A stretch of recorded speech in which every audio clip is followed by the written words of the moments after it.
Hello दोस्तों, कैसे हो? क्या हाल चाल आप सबके? आई होप सब बढ़िया होंगे और बहुत ही अच्छे से मन लगाकर पढ़ाई कर रहेंगे। तो अपन लेके आए थ्योरी की क्लासेस आरआरबी लैब असिस्टेंट की, जिसके अंदर अपन पूरा कंप्लीट सिलेबस है वो आपको रिकॉर्डेड फॉर्म के अंदर देने वाले हैं। जो भी बच्चे आरआरबी लैब असिस्टेंट एग्जाम की तैयारी कर रहे हैं उनके लिए ये क्लासेस बहुत ज्यादा इंपॉर्टेंट होने वाली है। आपके लिए बहुत ज्यादा ये क्लासेस बेनिफिशियल होगी। आपको करना क्या है, आपको बस शांति से इन लेक्चर को अटेंड करना है, साथ में नोट्स बनाने हैं और डेली का रिवीजन करना है। इससे आपका थ्योरी बहुत अच्छी हो जाएगी और साथ में अपन इसकी एमसीक्यू सीरीज भी लेके आएंगे, जिसके अंदर अपन वैरायटी ऑफ क्वेश्चंस करवाने वाले हैं।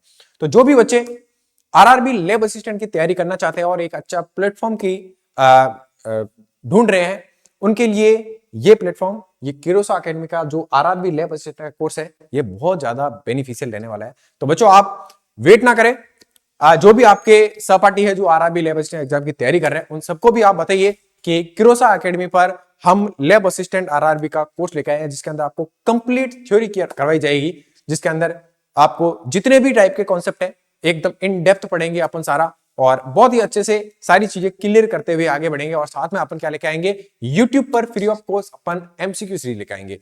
तो थ्योरी पढ़नी है तो आप यहां से पढ़ सकते हो, और एमसीक्यू की प्रैक्टिस करनी है तो आप यूट्यूब से कर सकते हो। तो थ्योरी के अंदर अपन आज पढ़ेंगे मैकेनिकल टेस्टिंग किस तरह से करते हैं।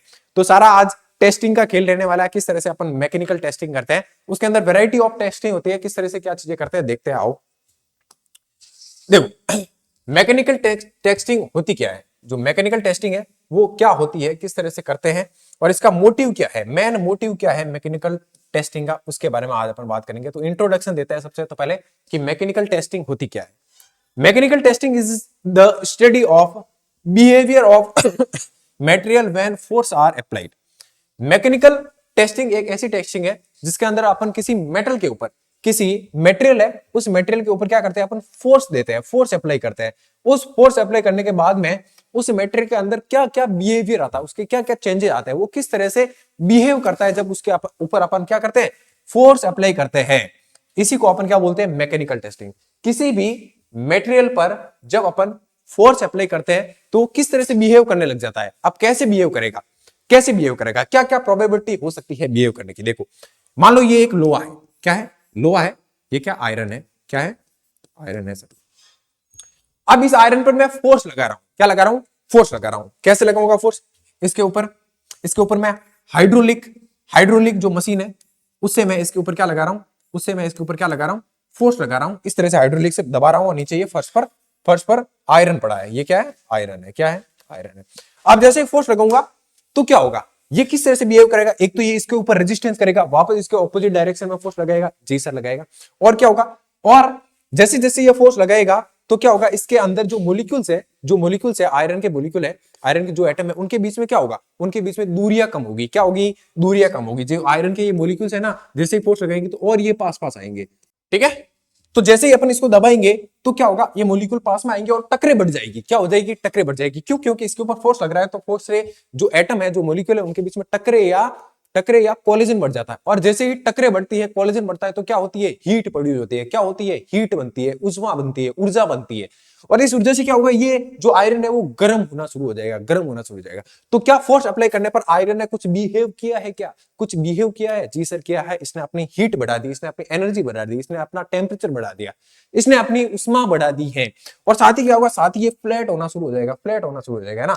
तो ये बताता है कि ये है अपनी, कुछ इसकी रेजिस्टिविटी होती है, कुछ इसकी कंडक्टिविटी होती है, मतलब हीट का कंडक्टिव है, साथ में ये रेजिस्टिव भी बन रहा है क्योंकि ये ऊपर ऑपोजिट फोर्स भी डाल रहा है। और ये टेंसाइल है, कैसा है, टेंसाइल है, मतलब कि भार देने पर ये लंबा भी हो रहा है। तो ये कुछ बिहेवियर है जिनको अपन किसमें टेस्ट करते हैं, मैकेनिकल टेस्टिंग में टेस्ट करते हैं। आया समझ, आया समझ आया तो बोलो ये सर, है ना। चलो, तो यांत्रिक प्रशासन वह अध्ययन है जिसमें पदार्थ पर बल लगाने पर उसके व्यवहार को समझा जाता है। यह पदार्थ की शक्ति, शक्ति मतलब कि ये वापस ऑपोजिट कितना फोर्स लगाएगा, इसकी लोच, लोच मतलब इसके अंदर क्या क्या इसमें मोड़ आ रहा है, या फिर इसकी तन्यता, तन्यता मतलब टेंसाइल, कितना खिंचा हुआ है, कितना कठोर है। और कड़ापन का मूल्यांकन करने के लिए अपन इसको यूज करते हैं। आया समझ में। तो मैंने जो चीजें बोली है, जो प्रोबेबिलिटी हो सकती है, ये सारे अपन किसी एक मटेरियल है उसके ऊपर टेस्ट करते हैं, जब उसके ऊपर अपन फोर्स लगाते हैं, समझे। अब फोर्स मैकेनिकल भी हो सकता है, इलेक्ट्रिकल भी हो सकता है। इलेक्ट्रिकल कैसे होगा, जैसे करंट पैदा करते हैं। अब जैसे कोई इलेक्ट्रोलाइटिक सॉल्यूशन है, कोई विद्युत अपने विलयन है, उसके अंदर जैसे अपन करंट फ्लो कराएंगे तो उसके अंदर आयनों की मूवमेंट तेज हो जाएगी, तो वहां कंडक्टिविटी बढ़ जाती है, रेजिस्टिविटी कम हो जाता है।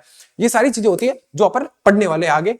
तो मटेरियल कोई भी हो सकता है, उसके ऊपर जब फोर्स लगाते हैं तो वो किस तरह से बिहेव करता है, बिहेव किसमें, उसकी इलास्टिसिटी, कंडक्टिविटी, टफनेस और स्ट्रेंथ और स्टिफनेस ऑफ मटेरियल, इन सारी चीजों की अपन बातें किसमें करते हैं, मैकेनिकल टेस्टिंग के अंदर। यहां तक क्लियर है? क्या फर्स्ट लाइन आपके लिए, जो फर्स्ट पैराग्राफ है वो आपके क्लियर है? ओके, चलो और देखते हैं क्या है। जो यांत्रिक प्रशिक्षण है यह सुनिश्चित करता है कि उपयोग से पहले पदार्थ आवश्यक मानकों को पूरा करे। इसका मतलब क्या है? आवश्यक मानक कि वो इक्विपमेंट है वो अपनी फील्ड के अंदर यूज हो रहा है कि नहीं हो रहा, उसके बाद अपन उसकी टेस्टिंग करेंगे। ऐसे नहीं, दुनिया में भरपूर मात्रा में क्या है, मटेरियल पड़े, अपन हर एक मटेरियल की टेस्टिंग नहीं करेंगे। अपने को जो आरआरबी या रेलवे के अंदर जो मटेरियल यूज होने वाले हैं उन्हीं की अपन टेस्टिंग करेंगे। तो पहले अपन जानेंगे कि कौन सा अपने लिए इंपोर्टेंट है, उसके बाद में अपन उनकी टेस्टिंग करेंगे, ठीक है? तो ये चीज ध्यान है। Mechanical testing ensure that material meet required standard before use, है ना। यांत्रिक प्रशिक्षण वह सुनिश्चित करता है कि उपयोग से पहले पदार्थ आवश्यक मानकों को पूरा कर रहा है क्या, क्या जो स्टैंडर्ड एक वैल्यू है उसको ये पूरा कर रहा है क्या, कंप्लीट कर रहा है क्या, उसके बाद में अपन उसकी टेस्टिंग करते हैं, ठीक है। रेलवे प्रयोगशालाओं में प्रशिक्षण शुद्धता और गुणवत्ता सुनिश्चित करने के लिए आवश्यक होते हैं, है ना। क्योंकि ये जो जितने भी मटेरियल है ना, इनकी अपन टेस्टिंग क्यों करते हैं, क्योंकि रेलवे के अंदर अपन जो भी मटेरियल यूज कर रहे हैं वो उसके साथ में अपन 1% भी कॉम्प्रोमाइज नहीं कर सकते, क्योंकि फिर वहां पर खतरे का चांसेस ज्यादा है ना। तो इसीलिए अपन इन सारे मटेरियल्स की अपन क्या करते हैं, टेस्टिंग करते हैं, और इसलिए टेस्टिंग है वो जरूरी है, समझे? Okay sir. अब देखो टेंसाइल टेस्टिंग क्या होती है। टेंसाइल टेस्टिंग, ये अलग अलग टेस्टिंग है ना, ये सारी मैकेनिकल टेस्टिंग है। टेंसाइल मतलब कि उसको पीट कर या दबा कर कितना खींच सकते हैं, वो उसकी टेंसाइल प्रॉपर्टी होती है। Tensile testing is one of the most important mechanical testing for metal. ये ना मेटल की एक सबसे इंपोर्टेंट मैकेनिकल टेस्टिंग है। कोई भी मेटल है ना, उसकी यदि मुझे मैकेनिकल टेस्टिंग करनी है तो उसके अंदर मुझे टेंसाइल टेस्टिंग तो करनी ही पड़ेगी। ये सबसे इंपोर्टेंट टेस्टिंग है। In this test a specimen is subjected to a gradually increasing pulling force. यहां पर क्या करते हैं, यहां पर अपन उस मेटल के किसी एक कॉर्नर पर क्या करते हैं, उसको किसी और ऑब्जेक्ट के साथ में कनेक्ट करके उसको एक फोर्स से खींचते हैं। क्या करते हैं, खींचते हैं, और एक जगह से क्या करते हैं, फिक्स करते हैं, दूसरी जगह से किसी और चीज से, या मान लो कि मैंने एक वायर लिया, उस वायर से पकड़ा और फिर उसको खींचा और एक जगह से पूरा एकदम फिक्स रखा। तो जब खींचने पर जो फोर्स लगेगा उससे वो कितना ज्यादा खींचता है मेटल, कितना ज्यादा लंबा हो सकता है, वो उसका टेंसाइल नेचर होता है। अब तुम लोगों ने देखा है अपन कॉपर का वायर यूज करते हैं। कौन सा वायर, कॉपर का वायर। जो अपन घरों के अंदर जो लाइटिंग होती है उसके अंदर जो कॉपर का वायर होता है ना, वो कितना पतला होता है, लेकिन एक्चुअली में कॉपर मेटल, यदि अपन जैसे ही जमीन से खनन से निकालते हैं तो कॉपर है वो मेटल के फॉर्म में रहता है, एक पूरा कॉलॉइड के फॉर्म में रहता है, एक पूरा गोला या किसी भी स्ट्रक्चर के अंदर रहेगा, इतना पतला तो नहीं रहता है ना। लेकिन फिर अपन उसके ऊपर काम करके करके करके करके उसको खींच कर टेंसाइल करके पतला कर देते हैं, तो है ना। तो ये मेटल में ही ज्यादा होता है टेंसाइल का गुण।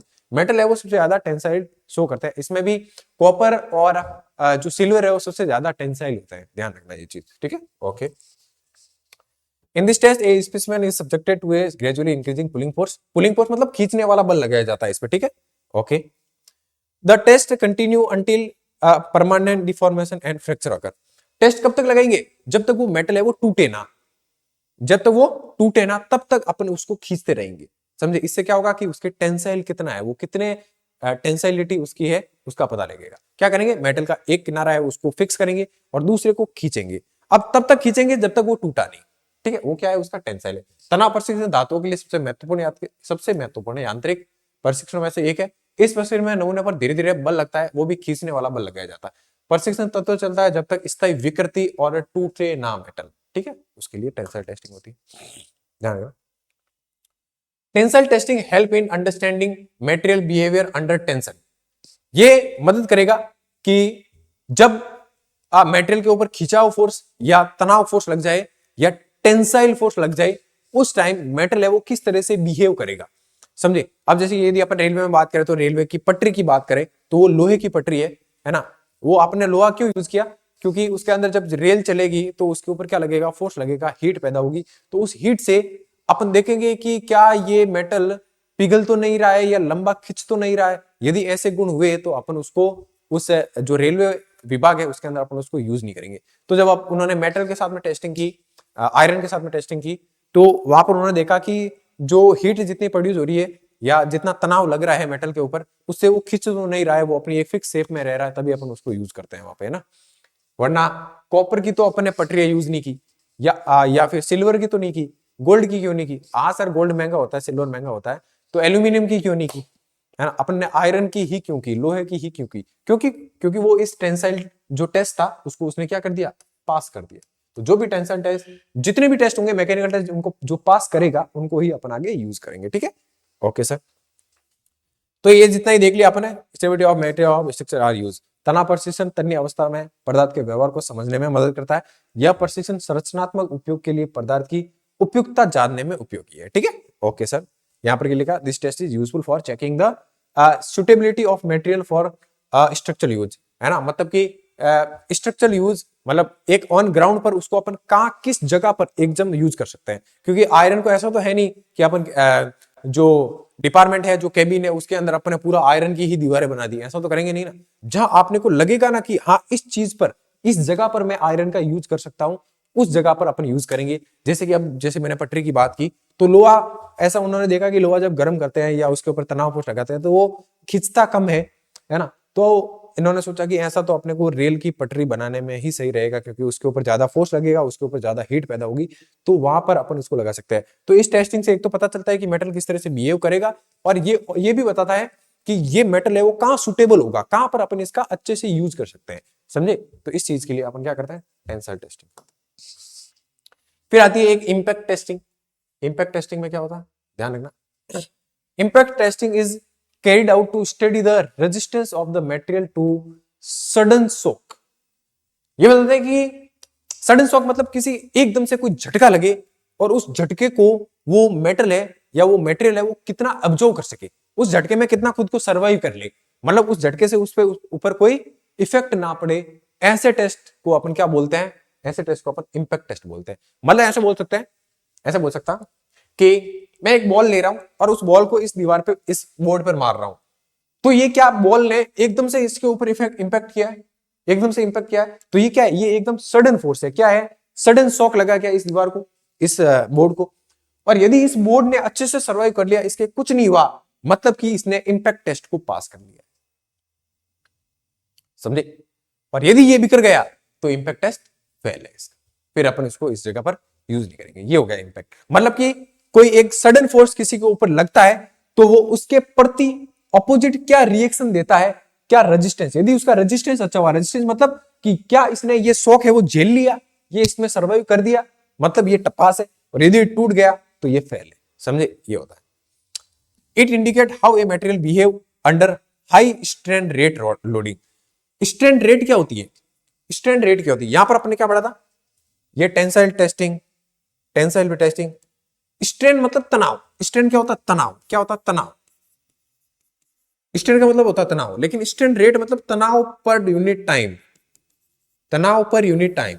मतलब कि एक छोटे साइन में जब तनाव लग जाता है ना बहुत बड़ा, उसको बोलते हैं स्ट्रेन रेट। या जो स्ट्रेन क्या होती है, तनाव की सिचुएशन होगी है, और वो जैसे मैंने यहां पर मारा तो इसके ऊपर तनाव हुआ, इसके ऊपर स्ट्रेन हुई, और एक कुछ सेकंड के लिए रही ना, तो जब स्ट्रेन को अपन सेकंड कुछ समय से डिवाइड कर देते हैं, मतलब स्ट्रेन किसी पर्टिकुलर सेकंड के अंदर या किसी समय के अंदर लगती है ना, तो उसको अपन लिखते हैं स्ट्रेन रेट।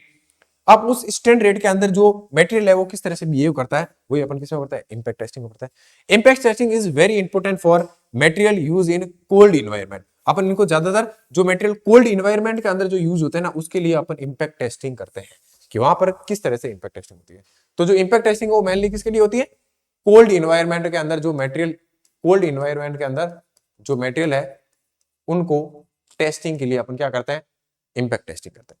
मतलब कोई कोल्ड इन्वायरमेंट के अंदर यदि कोई मटेरियल को अपने को यूज में लेना है, तो पहले अपन उसकी इंपैक्ट टेस्टिंग करेंगे। यदि इंपैक्ट टेस्टिंग स्टेप पार कर ली तो अपन उसको कोल्ड इन्वायरमेंट के अंदर यूज कर सकते हैं, ठीक है?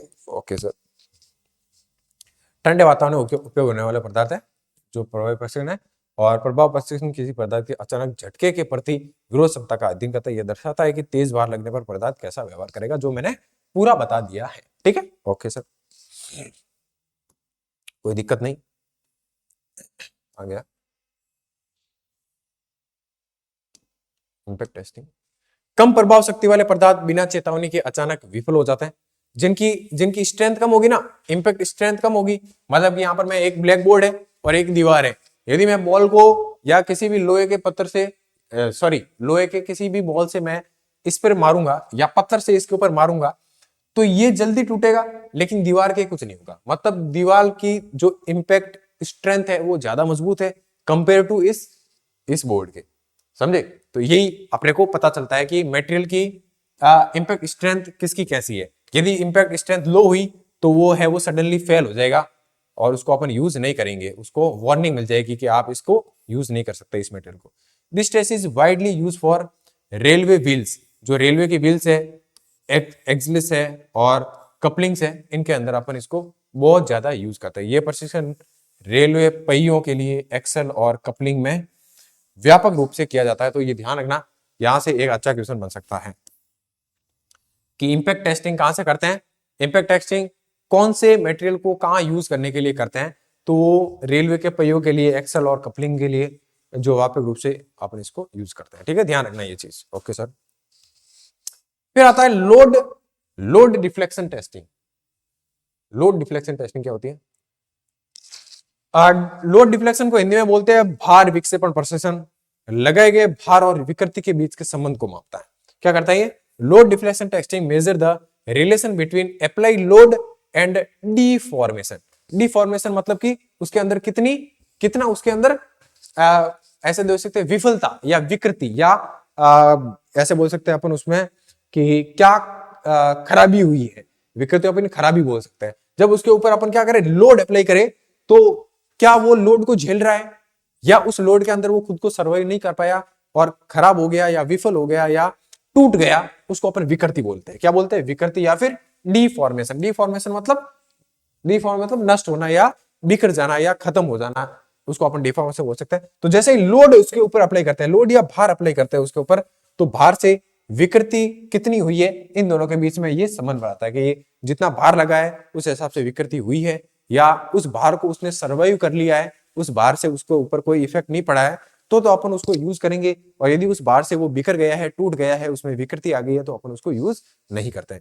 It help to determine whether the material behave elasticity और प्लास्टिसिटी। इसका मतलब है कि ये निर्धारित करता है कि पदार्थ लोचदार व्यवहार करता है या प्लास्टिक व्यवहार।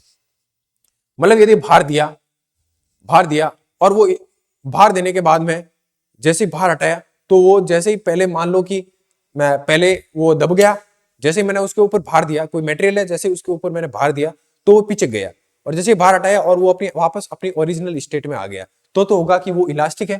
तो वो क्या होगा? इलास्टिक या फिर लोचदार होगा। क्या होगा? इलास्टिक। इलास्टिक कैसे होता है? इलास्टिक कैसे होता है? इलास्टिक कैसे होता है? जिनको अपन यदि भार दिए या खींचा, मान लो कि जैसे रबड़ है, रबड़ को मैंने खींचा और जैसे छोड़ते तो वो अपनी वापस ओरिजिनल पोजीशन पे आ जाता है, तो ये क्या है? इलास्टिक नेचर है।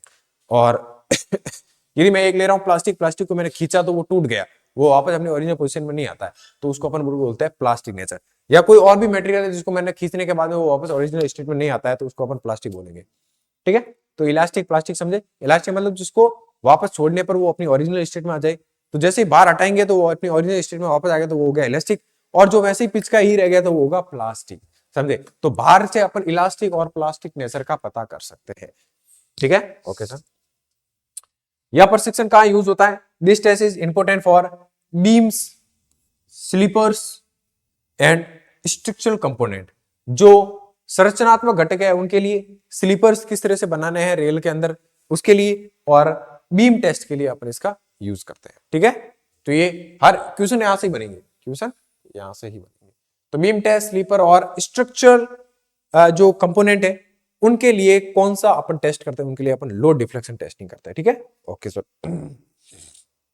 कि जो रेल है उसकी बिल्ड क्वालिटी कैसी है, उसके अंदर स्लीपर कोच है उनकी बिल्ड क्वालिटी कैसी है, वो बाहर से टूट तो नहीं रहे हैं, है ना, उसके लिए ये टेस्टिंग करते हैं। फिर आता है रोड डिफ्लेक्शन टेस्टिंग के अंदर आगे और देखते हैं। Excessive deflection indicate poor stiffness of the material. मतलब ये होता है कि यदि विक्षेपण पदार्थ की कम कठोरता को दर्शाता है, अत्यधिक विक्षेपण, यदि उसके अंदर डिफ्लेक्शन ज्यादा हुआ तो वो बताता है कि वो पदार्थ है वो कठोरता कम रखता है, कम कठोरता रखता है ना, ये ध्यान रखना। डिफ्लेक्शन यदि ज्यादा हुआ मतलब उसमें ज्यादा अंतर हुआ तो वो पदार्थ है वो क्या है? कम कठोर है, ध्यान रखना ये। रेलवे प्रयोगशाला में इस प्रशिक्षण का उपयोग भार वहन करने वाले भागों की गुणवत्ता जांच करने के लिए, जो लोड को ज्यादा ढोते हैं ना, जिनमें ज्यादा भार रहता है, जैसे लगेज वाला हो गया है ना, जहां पर भार ज्यादा लगे, उन वाले टेस्टों में जो लोड डिफ्लेक्शन टेस्टिंग है वो की जाती है। Railway laboratory use for this testing for equality checking of load bearing part, जो भार ढोते हैं ना, जो भार ढोने वाले भाग है ना, उनकी टेस्टिंग के लिए अपन क्या करते हैं, लोड टेस्टिंग करते हैं। इजी है ना। लोड टेस्टिंग क्यों करते हैं, जो रेल का जो लोड कैरी करने वाला भाग होता है उसकी टेस्टिंग के लिए अपन लोड डिफ्लेक्शन टेस्टिंग करते हैं। और इसमें देखा जाएगा कि यदि डिफ्लेक्शन ज्यादा हुआ, इसका मतलब है कि वो कम कठोर है ना। यदि डिफ्लेक्शन ज्यादा हुआ, अंतर ज्यादा आया, डिफ्लेक्शन मतलब अंतर ज्यादा आया, तो वो क्या होगा, कम कठोर होगा। ध्यान रखना। कैसे सर, कैसे सर, कैसे सर, कि एक को मैंने दबाया और वो वापस अपनी ओरिजिनल पोजीशन में नहीं आया, डिफ्लेक्शन ज्यादा रहा, तो वो क्या है, वो कम कठोर है। समझे, इस तरह से। ओके, फिर आती है बैंड टेस्टिंग। बैंड टेस्टिंग क्या होती है, bend test evaluates the ability of material to withstand bending without failure। मतलब कि किसी मटेरियल को बेंड कर रहे हैं, बेंड कर रहे हैं, वो ज्यादा कितना बेंड हो सकता है, जब तक उसको अपन बेंड करते रहेंगे, बेंड करते रहेंगे, कब तक, जब तक वो टूटे ना। और जितना अपन चाहते हैं उतना यदि वो बेंड हो गया तो उसने बैंड टेस्टिंग पास कर ली, और जितना अपन चाहते हैं उतना बेंड नहीं हुआ तो वो फेलियर हो जाएगा। समझे। तो ये क्या है, बैंड प्रशिक्षण पदार्थ की बिना टूटे मुड़ने की क्षमता का मूल्यांकन करता है। यह सामान्यतः धातुओं की तन्यता और मजबूती की जांच के लिए उपयोग किया जाता है। बैंड प्रशिक्षण विशेष रूप से वेल्डेड जोड़ों और प्लेटों के लिए महत्वपूर्ण है। ठीक है, ओके सर। ये नॉर्मल है, बैंड टेस्ट क्यों करते हैं कि पदार्थ कितना बैंड होगा। अब बैंड होगा तो उसकी मजबूती और उसके टेंसाइल, टेंसाइल मतलब तनने की क्षमता के बारे में बताएगा, क्योंकि जब बैंड करेंगे तो तनेगा भी तो सही, अरे मटेरियल तनेगा भी तो सही। तो तन्यता मतलब टेंसाइलिटी, और उसकी किस किस चीजों की मजबूती के बारे में अपन बात करते हैं। या डक्टिलिटी, डक्टिलिटी मतलब तन्यता, और साउंडनेस के बारे में अपन उस मेटल की बात करते हैं। ठीक है, और ये बैंड प्रशिक्षण विशेष रूप से जो वेल्डेड जोड़े हैं और प्लेटें हैं उनके लिए अपन यूज करते हैं। अच्छा पदार्थ बिना दरार के चिकना मोड़ दिखाता है। यह प्रशिक्षण पदार्थ की अंदरूनी दोषों की पहचान करने में मदद करता है। यदि मतलब प्योर हुआ ना, प्योर मेटल हुआ तो वो अच्छे तरीके से मुड़ जाएगा, और यदि उसके अंदर कुछ इंप्योरिटी हुई तो वो बीच में टूट जाएगा, है ना। तो पदार्थ कितना प्योर है और क्या कितना इम्प्योर है, ये इस जो टेस्ट है इससे उसका भी अपने को पता लग जाता है। This test help to detect in internal defects. Internal defect मतलब, इंटरनल डिफेक्ट्स क्या होते हैं, अंदरूनी अशुद्धियां। अपने मान लो कि मैंने नॉर्मल कॉपर लिया, उसके अंदर कितने और अलग अलग तरीके का अपने मेटेरियल यूज कर रखे, है ना, तो वो पूरा शुद्ध नहीं है, वो पूरा फिर इम्प्योर हो जाएगा। तो ये क्या इंटरनल डिफ्लेक्शन क्या है, डिफेक्शन क्या है, कुछ इंप्योरिटीज है, तो वो है या नहीं है। यदि इंप्योरिटीज होगी तो वो टूट जाएगा, नहीं होगी तो वो थोड़ा बहुत सर्वाइव करेगा जितने उसकी लिमिट होती है। अब कुछ इंपॉर्टेंट चीजें हैं मैकेनिकल टेस्टिंग में। Mechanical testing ensure safe operation of railway component.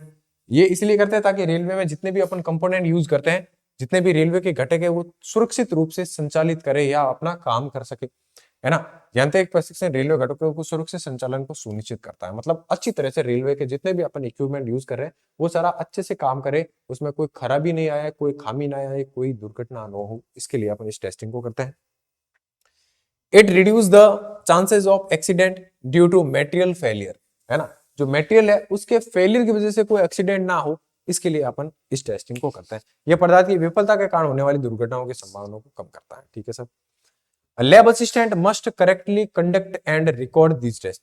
और इन जितने भी टेस्ट है इनको कौन करने वाले हो, इनको आप बच्चे करने वाले हो। कैसे, जब आप ये अच्छे से पढ़ोगे, आप जब एग्जाम अच्छे से दोगे, और जब आपको जब ज्वाइनिंग लेटर मिलेगा और उसमें जब आप उस रेलवे डिपार्टमेंट को ज्वाइन करोगे तो तब आपको ये सारे काम करने हैं। तो इन काम को आप करना चाहते हो, आपको इंटरेस्ट है, तो आपको अच्छे से अभी मेहनत करनी पड़ेगी, अच्छे से अपनी प्रिपरेशन करनी पड़ेगी, अच्छे से अपना पूरा डेडिकेशन, पूरा मोटिवेशन, पूरा हार्ड वर्क है वो इधर लगाना होगा, तभी आप ये सारी चीजें कर पाओ। और ये सारा काम जो भी जीते हुए अपने टेस्ट देके ये सारे कौन करते हैं, आरआरबी लैब असिस्टेंट वाले करते हैं। ठीक है, ओके बच्चों। तो ये था आज की क्लास में अपन ने जितने भी मैकेनिकल टेस्टिंग थी उसके बारे में बात की है। अपने different type of mechanical testing देखी थी, इससे ज्यादा मैकेनिकल टेस्टिंग में नहीं है। तो ये आपका जो एक टॉपिक है वो आपने आज की क्लास में कंप्लीट किया है। आई होप आप सभी बच्चों को मैकेनिकल टेस्टिंग के बारे में सारी चीजें क्लियर होगी। याद रखना कि मैकेनिकल टेस्टिंग अपन किस पर्पज के लिए करते हैं, वहां से क्वेश्चन बन सकता है। और किन किन जगहों पर कौन कौन सी मैकेनिकल टेस्टिंग करते हैं, वहां से क्वेश्चन बन सकता है। तो इन चीजों को एक बार वापस से पढ़ना, और ये पीडीएफ फॉर्म के अंदर आपको नोट्स मिलेंगे, वहां से बार बार आप रिवीजन करना। और फिर क्या है कि यूट्यूब पे अपन है ना इसकी एमसीक्यू सीरीज लेके आएंगे, जिसके अंदर अपन इसके कितने टाइप ऑफ, जो ये पीछे जो ये मैंने 12 स्लाइड बनाई है, इन 12 स्लाइड में कितने वेराइटी ऑफ क्वेश्चन बन सकते हैं वो भी करवा दूंगा। तो आपकी थ्योरी प्लस क्वेश्चन दोनों की प्रैक्टिस हो रही है।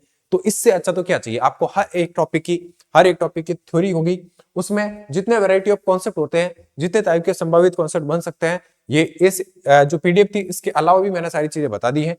तो आई होप आपको मैकेनिकल टेस्टिंग का ये जो टॉपिक था वो क्लियर हो गया होगा। इसमें आपने वैरायटी ऑफ मैकेनिकल टेस्टिंग की है, और नेक्स्ट क्लास के अंदर अपन नया टॉपिक लेके आएंगे, और उससे पहले अपन एमसीक्यू क्लास लेके आएंगे, जो ऐप पर भी हो सकती है और यूट्यूब पर तो होगी। ठीक है बच्चों, तो इसी तरह से अपना जोश हाई रखे, मोटिवेटेड रहिए, एग्जाम को लेकर डेडिकेटेड रहिए, अपने करियर के प्रति पूरा सीरियस रहिए, है ना, क्योंकि जब तक सीरियसनेस नहीं आएगी तब तक कॉम्पिटिटिव एग्जाम को क्लियर करना मुश्किल रहता है। तो अपने आप को थोड़ा सीरियस बनाइए, एग्जाम को लेकर, लाइफ को लेकर सीरियस बनाइए, और पढ़ते रहिए, मेहनत करते रहिए, और खुश रहिए लाइफ में।